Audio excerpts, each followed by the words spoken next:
primo me mandó por error un video donde mi familia se burlaba de mí, llamándome el fracaso de la familia. El detalle es que yo había estado pagando sus cuentas durante años. No dije nada, pero cuando llegó el siguiente pago, mi nombre es Daniel, tengo 34 años y, hasta hace unas semanas, creía que mi familia me veía como el pilar que lo sostenía. No soy de los que presumen, pero durante los últimos 7 años he estado pagando las cuentas de casi todos ellos, la renta de mi tía Clara, la luz y el agua de mis padres, el internet de mi primo Luis, el mismo que me metió en este desastre, y hasta los gastos médicos de mi abuela cuando se rompió la cadera hace un par de años. No lo hacía por obligación, sino porque podía y porque siempre pensé que la familia está para ayudarse. Pero todo eso se derrumbó el día que recibí un mensaje por error. Era un sábado por la mañana, de esos en los que me despierto tarde porque no tengo nada urgente que hacer. Estaba en mi departamento, un lugar pequeño pero decente en las afueras de la ciudad, tomando café y revisando mi celular. De repente, me llegó un mensaje de Luis. No era raro que me escribiera, a veces me pedía dinero para gasolina o me mandaba memes estúpidos que me hacían reír.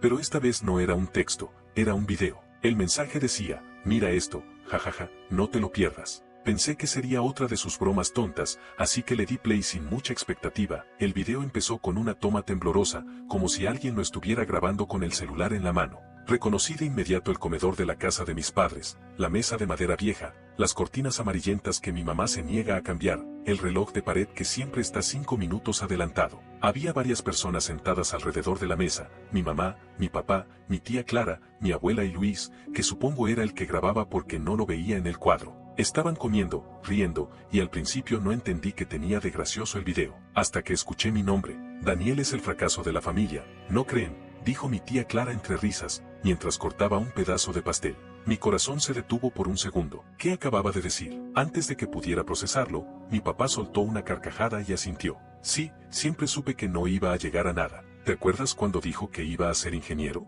Y míralo ahora, trabajando en esa oficina mediocre. Me quedé helado. Sentí como si alguien me hubiera dado un golpe en el estómago. Mi papá siguió hablando, y cada palabra era como un clavo más en el ataúd de mi confianza. Menos mal que al menos sirve para algo, porque si no fuera por su dinero, no sé qué haríamos. Mi mamá se rió y agregó, es verdad, es como nuestro cajero automático personal. Pero qué lástima, ¿no? Tantos sueños y al final solo es eso. Luis, detrás de la cámara, soltó una risita y dijo, el fracasado oficial. Deberíamos hacerle un trofeo. Mi abuela, que siempre había sido más callada, murmuró algo que no entendí bien, pero sonó como si estuviera de acuerdo. El video seguía, pero yo ya no podía prestar atención. Mis manos temblaban mientras sostenía el celular. Lo pausé y lo dejé sobre la mesa, como si quemara, no podía creerlo. Durante años había estado ayudándolos. Cuando mi papá perdió su trabajo, fui yo quien pagó la hipoteca para que no perdieran la casa. Cuando mi tía Clara se quedó sin nada porque su exmarido la dejó en la calle, yo le renté un departamento y le di dinero para que empezara de nuevo. Luis, ese idiota, siempre me pedía prestado para sus cosas, y yo nunca le decía que no, y mi abuela, ella me decía mi ángel cada vez que le llevaba sus medicinas. Y así me veían, como un fracaso, como un chiste. Me quedé sentado en silencio, mirando la pared de mi sala. Quería pensar que era una broma, que no lo decían en serio, pero las risas en el video no mentían. Había algo cruel en cómo lo decían, algo que no era solo burla casual, era desprecio. Y lo peor de todo era que yo había estado pagando por ese desprecio durante años. Sin saberlo, revisé el mensaje otra vez. Mira esto, jajaja, no te lo pierdas. ¿Luis me lo había mandado por error? ¿O lo hizo a propósito para reírse de mí en mi cara? No lo sabía, pero en ese momento no me importó. Mi cabeza estaba llena de preguntas. ¿Cuánto tiempo llevaban hablando de mí así? ¿Era algo nuevo o siempre había sido así? Y lo más importante, porque nunca me di cuenta, pasé el resto del día en una especie de niebla. No contesté el mensaje de Luis, no llamé a nadie, no hice nada. Solo me quedé pensando. Recordé todas las veces que me habían pedido ayuda. Mi mamá llorando porque no podían pagar la luz, mi papá diciendo que solo por esta vez necesitaba un préstamo, mi tía Clara jurando que me iba a devolver todo cuando las cosas mejoraran. Nunca me devolvió nada, por cierto. Y yo, como idiota, siempre decía que sí. Porque eran mi familia. Porque creía que me querían. Esa noche no dormí bien. Me despertaba cada hora, con el sonido de sus risas en mi cabeza. El fracaso de la familia. Las palabras se repetían como un eco. Y cada vez que las escuchaba, sentía una mezcla de rabia y tristeza que no sabía cómo manejar. Pero también empezó a crecer algo más dentro de mí, una idea. Una decisión. El lunes siguiente era el día en que solía hacer los pagos. Siempre era igual, transfería dinero a la cuenta de mi tía, pagaba las facturas de mis padres por internet, le mandaba algo a Luis por si lo necesitaba. Era como un ritual. Pero esta vez, mientras miraba mi computadora con las páginas de los bancos abiertas, no hice nada.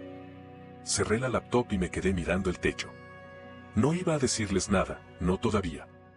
Quería ver qué pasaba cuando el dinero dejara de llegar. Los días siguientes fueron extraños. Nadie me llamó al principio, supongo que porque no se habían dado cuenta. Pero el jueves, mi mamá me escribió: Daniel, ¿ya pagaste la luz? Me llegó un aviso de corte. Le contesté con un mensaje corto: no he tenido tiempo, lo hago después. No era verdad, pero quería ver cómo reaccionaban. El viernes, mi tía Clara me llamó. Oye, Dani, el casero dice que no ha recibido la renta. ¿Qué pasa? Le dije lo mismo: estoy ocupado, lo veo luego. Ella se rió, como si no me creyera, y colgó. Luis fue el siguiente. Me mandó un mensaje el sábado: primo, ¿me puedes mandar algo para gasolina? Estoy en ceros. No le contesté. Y así pasaron los días, con pequeños mensajes y llamadas que ignoré o respondí con excusas vagas. No sabía cuánto tiempo podía seguir así, pero algo estaba claro: no iba a seguir siendo su cajero automático. El lunes siguiente, exactamente una semana después del video, mi papá me llamó. Su voz sonaba tensa, no como siempre. Daniel, ¿qué pasa contigo? Tu madre dice que no has pagado nada, y tu tía está histérica porque la van a desalojar. ¿Estás bien? Respiré hondo antes de contestar. Sí, papá, estoy bien. Solo que, estoy pensando en algunas cosas. No dijo nada por un momento, y luego soltó un suspiro. Bueno, pero apúrate, ¿eh? Esto no puede esperar. Colgué y me quedé mirando el teléfono. No les había dicho nada del video, no todavía. Pero algo dentro de mí había cambiado. Ya no sentía esa obligación ciega de ayudarlos.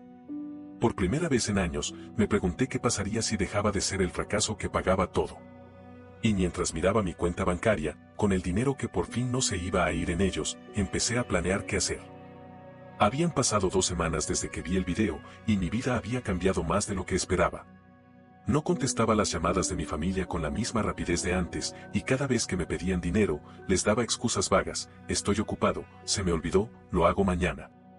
Al principio, pensé que no se darían cuenta tan rápido, pero no tardaron en empezar a desesperarse.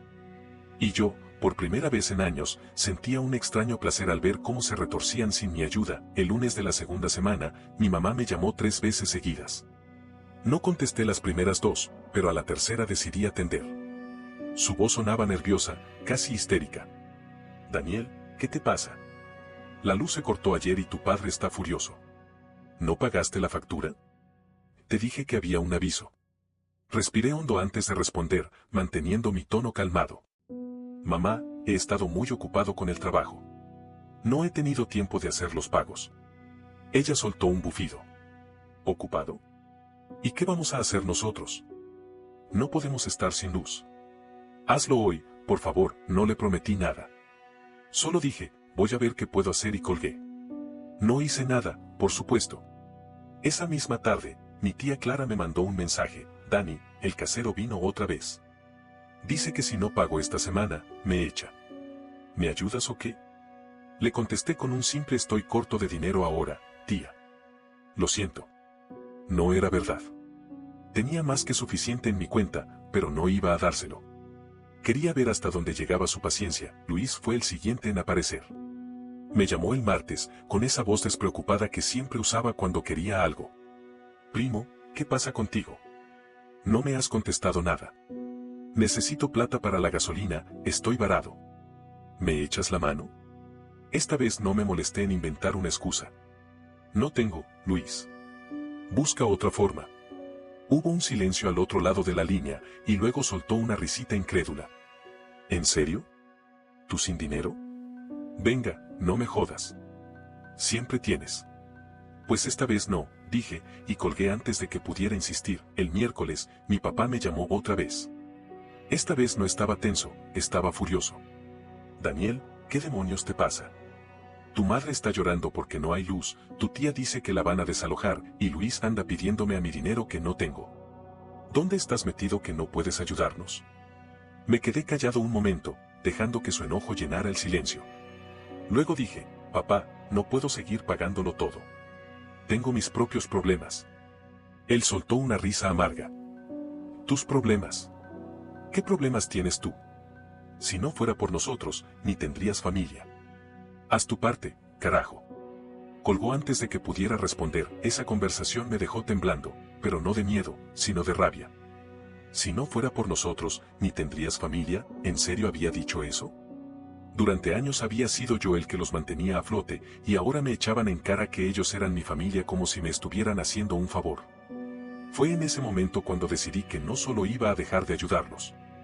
Iba a hacer que pagaran por lo que habían dicho en ese video. No sabía cómo todavía, pero la idea empezó a tomar forma en mi cabeza como una semilla oscura que crecía rápido. Los días siguientes fueron un caos para ellos, y yo lo veía todo desde la distancia. Mi mamá me mandó mensajes llorando, diciendo que estaban usando velas en la casa porque no podían pagar la reconexión de la luz. Mi tía Clara me llamó una noche, gritándome que el casero había puesto un candado en la puerta de su departamento y que estaba durmiendo en el sofá de una amiga. Luis me escribió insultándome, eres un egoísta, primo.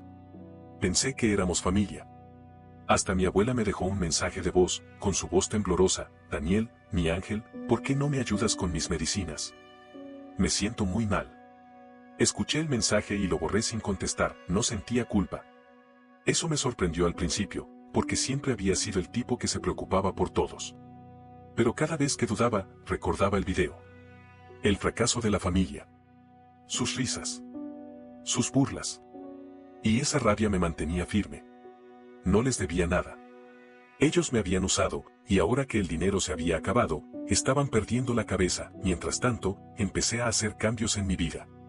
Con el dinero que ya no gastaba en ellos, pagué algunas deudas pequeñas que tenía y me di un lujo que nunca me había permitido. Compré un sillón nuevo para mi sala.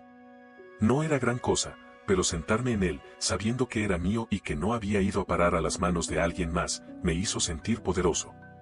También empecé a ahorrar más, algo que nunca había podido hacer porque siempre estaba ayudando a la familia. Por primera vez en años, sentí que mi dinero era realmente mío, pero no era suficiente. La rabia seguía ahí, y cada mensaje o llamada de ellos la alimentaba más. Quería que sufrieran, no solo que se quedaran sin mi ayuda.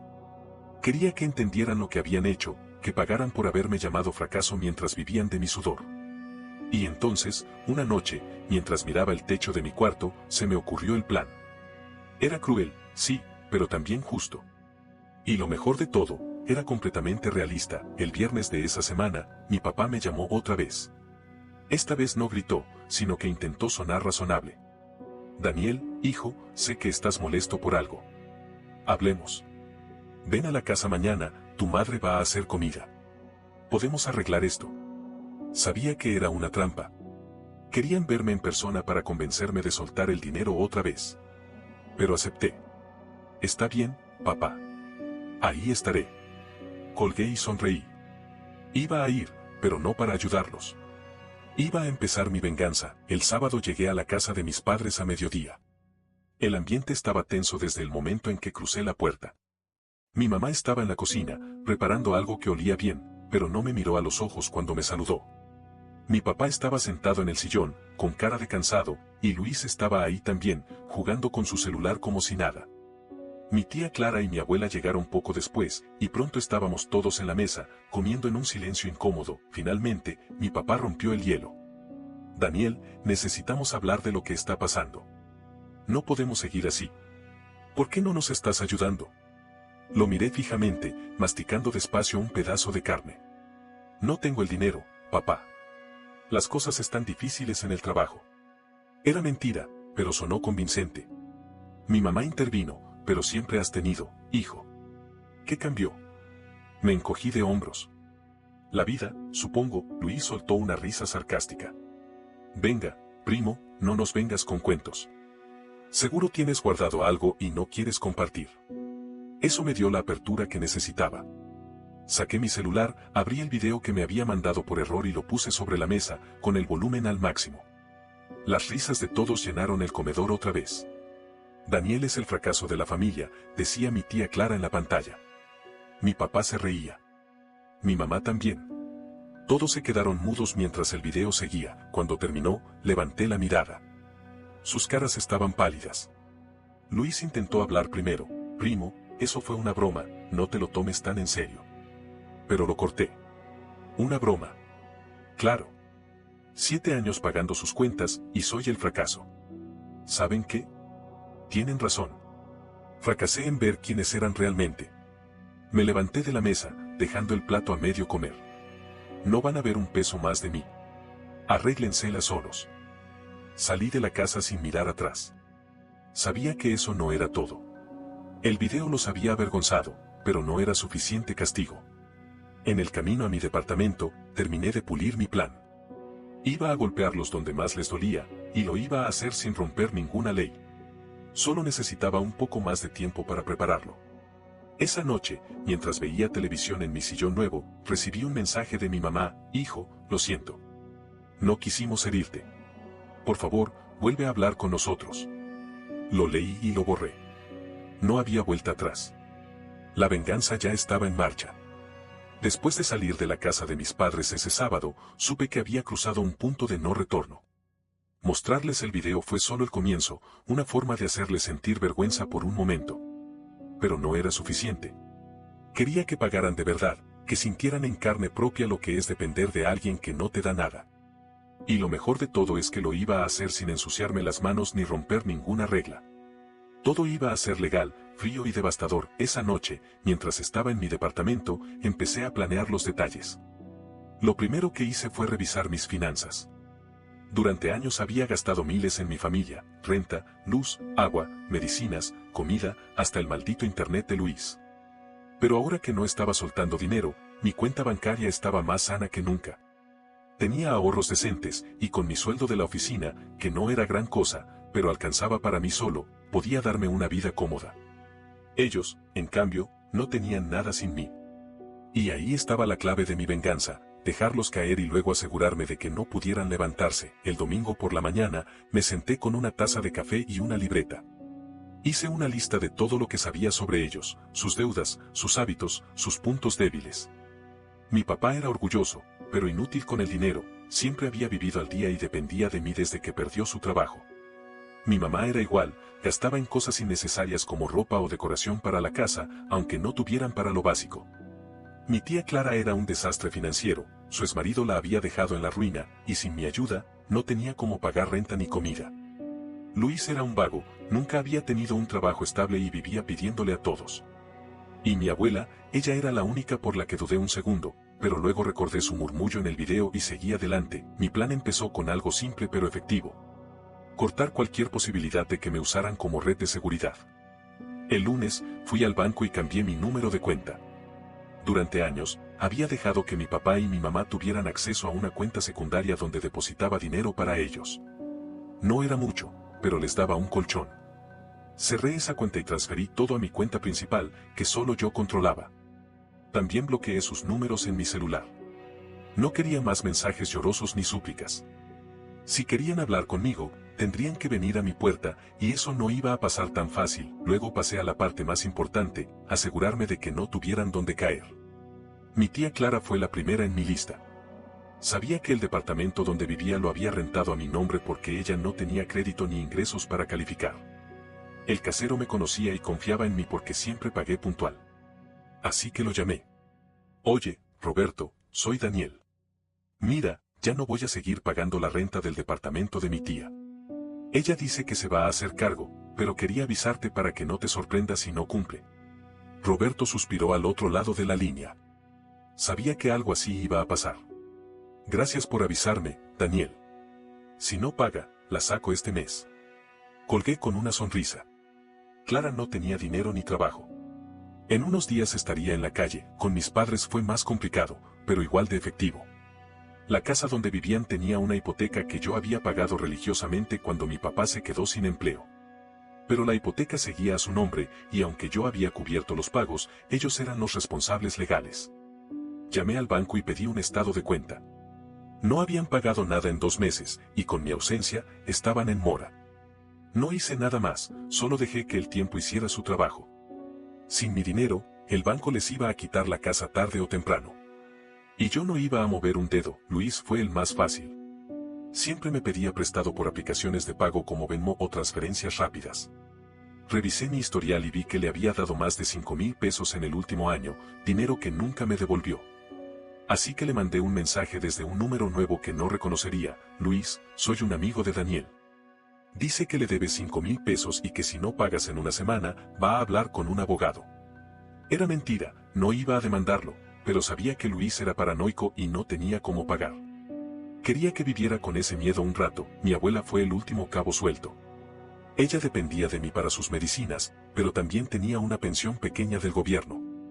Durante años, yo había complementado esa pensión porque no le alcanzaba.